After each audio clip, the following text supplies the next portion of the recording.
नमस्कार, पंजाब केसरी में आपका स्वागत है। मैं हूं बलवंत अक्षक। बड़ौदा क्षेत्र में चौटाला परिवार की 3 पीढ़ियां एक साथ मैदान में हैं। हरियाणा में इनेलो की जड़ें फिर से मजबूत करने के लिए पूर्व मुख्यमंत्री ओम प्रकाश चौटाला खुद बड़ौदा क्षेत्र के एक गांव में जा रहे हैं। चौटाला के अलावा उनके बेटे अभय सिंह चौटाला, पुत्रवधू सुनैना चौटाला और पोते अर्जुन चौटाला ने भी इनेलो उम्मीदवार की जीत पक्की करने के लिए बड़ौदा क्षेत्र में दिन रात एक किए हुए। देखिए रिपोर्ट। पूर्व मुख्यमंत्री ओम प्रकाश चौटाला 23 अक्टूबर से बड़ौदा क्षेत्र के दौरे पर हैं और चुनाव प्रचार बंद होने से पहले इस इलाके के सभी गांवों के दौरे पूरे कर लेंगे।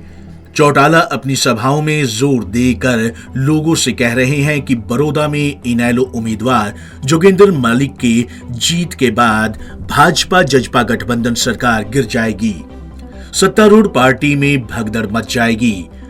दूसरी पार्टियों के लोगों में इन दिनों इनेलो में शामिल होने की होड़ लगी हुई है।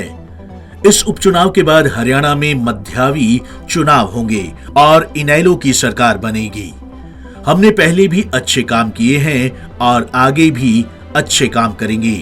बड़ौदा के उपचुनाव का परिणाम अगर आपके सहयोग और समर्थन से इंडियन नेशनल लोकदल पार्टी के पक्ष में हुआ, अगर हमारी पार्टी का उम्मीदवार जोगेंद्र मलिक को आपने जिताने का काम किया तो इस एक सीट की वजह से इस सरकार की गिरावट आ जाएगी, इनमें भगदड़ मच जाएगी।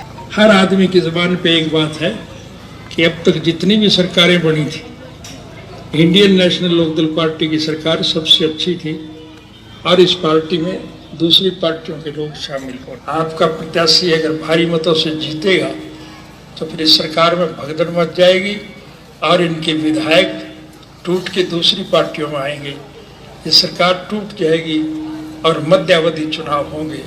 इनेलो के वरिष्ठ नेता अभय सिंह चौटाला का कहना है कि बड़ौदा में भाजपा और कांग्रेस मिलकर चुनाव लड़ रहे हैं। कहने को तो दोनों पार्टियों के उम्मीदवार अलग अलग हैं, लेकिन उनके पास कोई मुद्दा नहीं है। लोग आज खुलकर स्वीकार करते हैं कि बड़ौदा क्षेत्र में जो भी विकास के काम हुए वे सिर्फ चौटाला सरकार के दौरान ही हुए।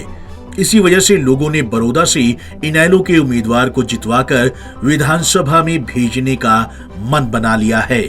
बड़ौदा में कांग्रेस और बीजेपी दोनों जो है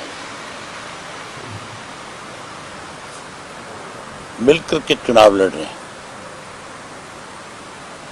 कहते तो अलग अलग कैंडिडेट उतार रखे हैं।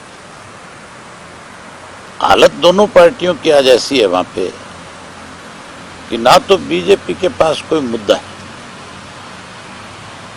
और ना ही कांग्रेस के पास कोई ऐसा इश्यू है जिसको लेकर के वो लोगों में जा सके। वहां के लोग आज भी जब चर्चा करते हो आप लोगों के बीच में बैठ करके तो बहुत खुल करके इस बात को लोग जो है प्रेस के सामने भी, पॉलिटिकल लोगों के सामने भी, कि हमारे यहाँ कोई काम जो हुआ है उस काम का श्रेय सिर्फ चौटाला साहब को देते हैं। अभय सिंह चौटाला की पत्नी सुनैना चौटाला भी चुनाव प्रचार में जुटी हुई हैं। उनका कहना है कि इनेलो को बड़ौदा इलाके के लोग खुद ऊंचा उठाएंगे। भाजपा ने अपने राज में यहाँ कोई काम नहीं किया है और जजपा में गद्दार भरे हुए हैं जिनके लिए इनेलो में कोई जगह नहीं है। भाजपा की हालात तो ऐसे हैं कि बाहर निकलने से पहले वे एक बार इधर उधर देखते हैं कि कोई जूतों की माला लेकर तो नहीं खड़ा है।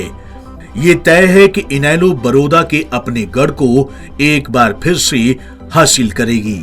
पार्टियां खुद हल्के में हैं। हमारी पार्टी को बड़ौदा की जनता बारी बीजेपी में गद्दार हैं, जैसे अभय सिंह जी चौटाला कहते हैं, जो गद्दार हैं उनके लिए हमारी पार्टी में हाथ जोड़ के उनके लिए कोई जगह नहीं है। दर्द तब होता है जब आदरणीय चौधरी देवीलाल जी के नाम पे लोगों को ठगा जाता है, जब किसानों को ठगा गया तब हमें दर्द। बीजेपी वालों की तो हालत वो है कि वो यूं झुक के देखते हैं, भी कोई जूते की माला लेके तो नहीं खड़ा।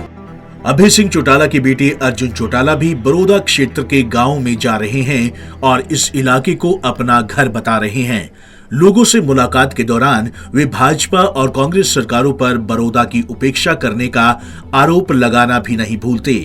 ये भी कहते हैं कि रोजगार देने के मामले में भी बड़ौदा क्षेत्र से भेदभाव किया गया।